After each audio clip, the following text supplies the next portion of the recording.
नाज़रीन, अवामी न्यूज़ में ख़बरनि जो सिलसिलो जारी है। इन वक्त असीं तव्हांखे गढ़ी यासीन में ख़बर ॾींदा हलूं त गढ़ी यासीन लॻ ॻोठ नव अमरूटी में पीर ऑफ दरगाह राणीपुर जे पीर शहीद सईद गाज़ी अहमद शाह जीलानी जो 16हों उर्स मुबारक वॾे धामधूम सां मल्हायो वियो, जंहिंमें केतिरनि ई सिंध जे नाले वारे सूफ़ी फ़नकारनि शिरकत कई, जंहिंमें ख़सूसी महिमान सिंध जो नामियारो सूफ़ी फ़नकार सईद वज़ीर अली शाह शिरकत कई, जंहिं पंहिंजे फ़न जा जलवा ॾेखारे महफ़िल खे झुमाए छॾियो।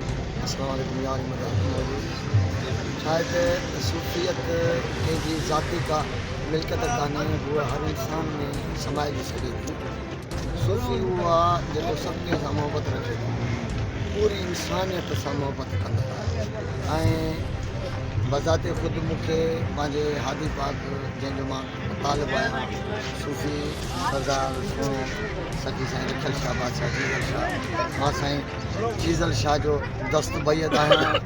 ॿुधो न, इहा असांखे पंहिंजे वॾनि खां विरसे में ईंदी पई अचे। ऐं मुंहिंजो वालिद मोहतरम सैयद दौलत शाह साईं रखियल शाह बादशाह खां वठी उन जे याने हयात में साईं जन याने उन्हनि जी सोबत में रहिया।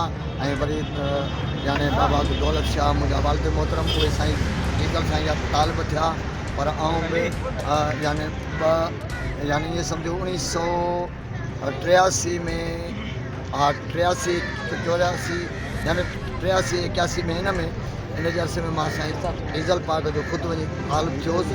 ऐं राग जो जेको बि सिलसिलो असांखे मिलियो, इहो उतां मिलियो असांखे सिलसिलो। अच्छा साईं, पहिरियां तव्हांजे हिन मक़बूल करण में कहिड़ो तव्हांजो उहो गानो आहे जेको मक़बूल थियो, जंहिंमें सुभान अल्लाह साईं मोहम्मद कासिम साहब माका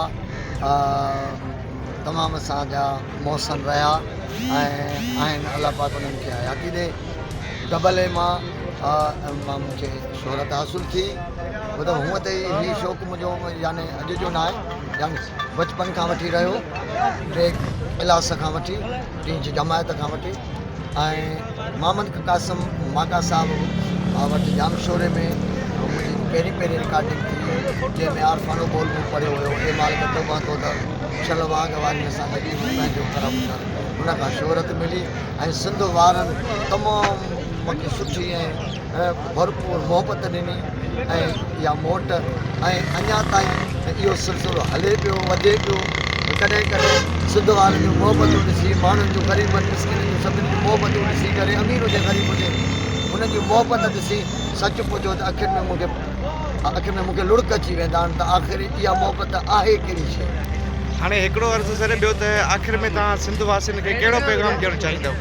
सिंध वारनि जे लाइ पैगाम जेको अल्लाह पाक जे पैगाम खां वधीक ॿियो को पैगाम कंहिंजो थी नथो सघे।